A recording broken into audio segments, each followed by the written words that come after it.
perjuangan para pahlawan dan kisah Long March Siliwangi. Revolusi mempertahankan kemerdekaan Indonesia yang diproklamasikan pada tanggal 17 Agustus 1945 diwarnai banyak drama, kisah, dan peristiwa heroik. Di antara kisah-kisah kepahlawanan pada masa ini terjadi saat 3 brigade pasukan awal Siliwangi harus melakukan perjalanan panjang atau long march di belakang garis musuh dari wilayah Yogyakarta dan Jawa Tengah kembali ke wilayah Jawa Barat pada sepanjang akhir Desember 1948 hingga awal tahun 1949. Pesan Jenderal Sudirman kepada pasukan Siliwangi, kamu sekalian telah bersumpah bersama rakyat seluruhnya akan mempertahankan kedaulatan negara Republik Indonesia kita dengan segenap harta benda dengan jiwa raga. Jangan sekali-kali di antara tentara kita ada yang menyalahi janji menjadi pengkhianat nusa, bangsa, dan agama. Minggu pada tanggal 19 Desember 1948 pagi hari, langit Yogyakarta dipenuhi dengan pesawat-pesawat tempur Angkatan Perang Kerajaan Belanda. Mereka menembaki lapangan udara Maguwo dan menerjunkan pasukan elitnya Korps Spesiale Truppen atau KST. Setelah berhasil mendaratkan pasukannya di lapangan terbang Maguwo secara kilap, mereka langsung melakukan serangan ke jantung Yogyakarta. Kemudian, lewat aksi militer yang mereka namakan sebagai Operasi Gagak, tentara Belanda berhasil menguasai kota Yogyakarta yang mana pada saat itu sebagai ibu kota Republik Indonesia. Operasi Gagak yang dijalankan Belanda inilah dengan sendirinya menghancurkan atau mengkhianati perjanjian Renville yang ditetapkan oleh Belanda sendiri dan Indonesia pada 17 Januari 1948 sebelumnya.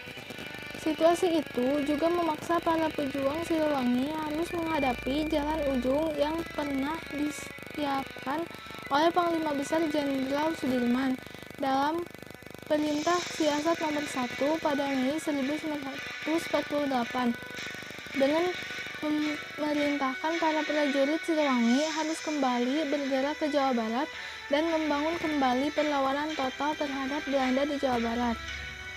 Perjalanan panjang Long March pada mau pasukan Siliwangi kembali ke kampung halamannya harus ditempuh dengan banyak pengorbanan. Bukan hanya kehilangan harta dan benda, darah dan air mata pun harus mereka relakan. Sepanjang jarak 600 km yang dilalui dengan jalan kaki melewati hutan rimba, gunung dan sungai ini, para peserta Long March harus berkawan akrab dengan paparan penyakit hingga serangan militer Belanda dan teror pasukan Belanda dan teror pasukan Darul Islam atau Tentara Islam Indonesia DITII pimpinan Kartosoewirjo. Letnan II Richard Prinses Serdadu Belanda yang membelot ke Siliwangi melukiskan Long March itu sebagai perjalanan panjang yang menyiksa hati nuraninya sebagai manusia.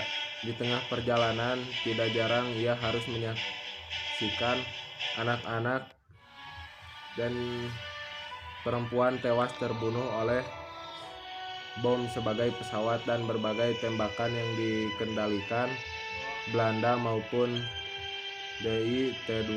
Pengalaman yang memilukan ini pernah dialami oleh salah seorang mantan prajurit Siliwangi sebagai yang diwawancarai oleh tim Historia, menceritakan menjelang keberangkatan mereka kembali ke Jawa Barat.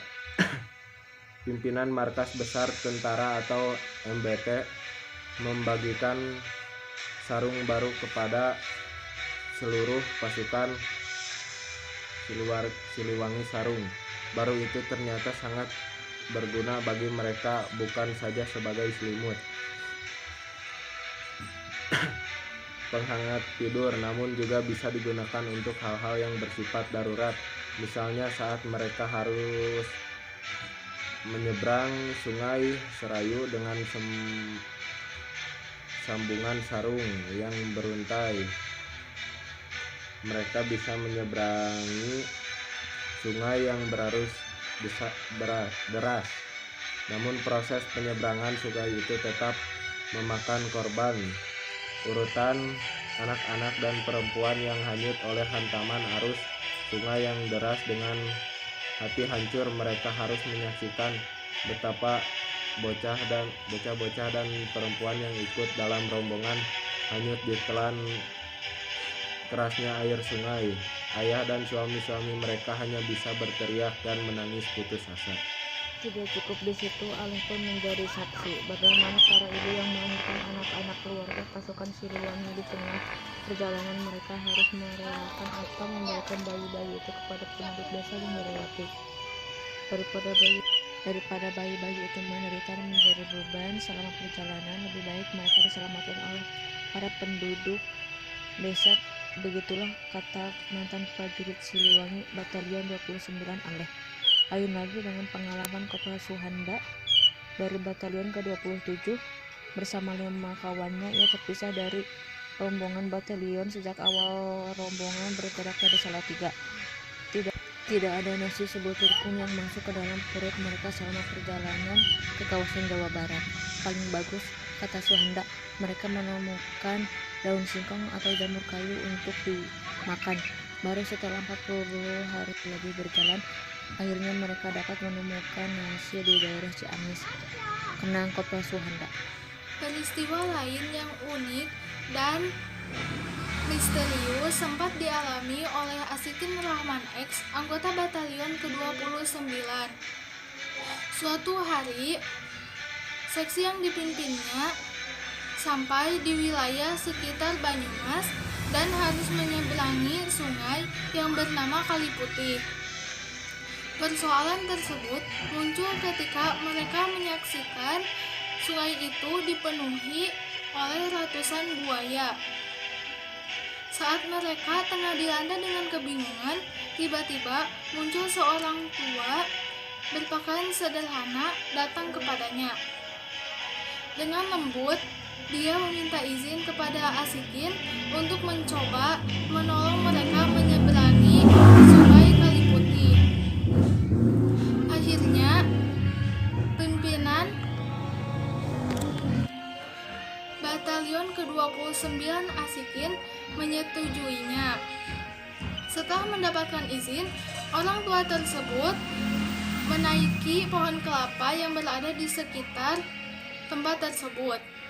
Setelah mendapatkan 2 buah kelapa muda berwarna hijau, ia merapal mantra-mantra lalu menyiramkan air kelapa tersebut ke sekitar permukaan Kali Putih. Usai ritual itu, ia menyilahkan anak buah Asikin untuk menyeberangi sungai tanpa ragu-ragu.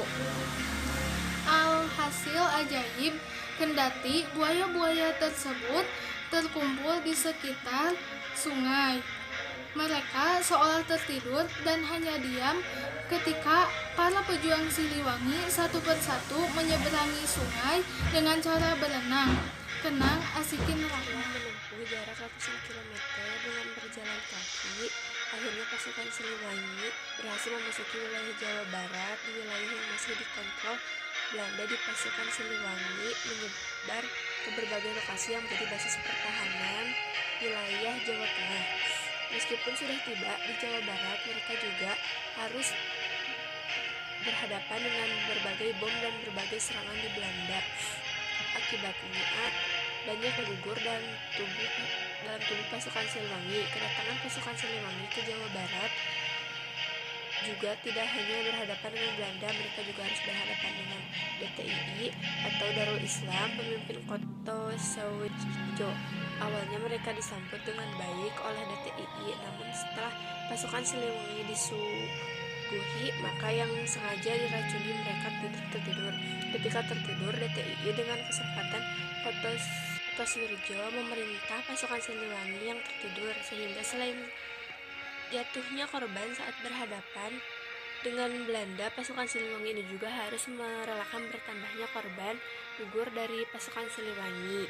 Sebagai sebuah fragmen sejarah yang Syarat dengan makna perjuangan peristiwa Long March Siliwangi menjadi salah satu catatan penting sejarah untuk selalu mengingatkan para prajurit TNI dan setiap warga negara Indonesia untuk tidak pernah berhenti berjuang untuk menjaga dan mempertahankan kedaulatan negara kesatuan Republik Indonesia.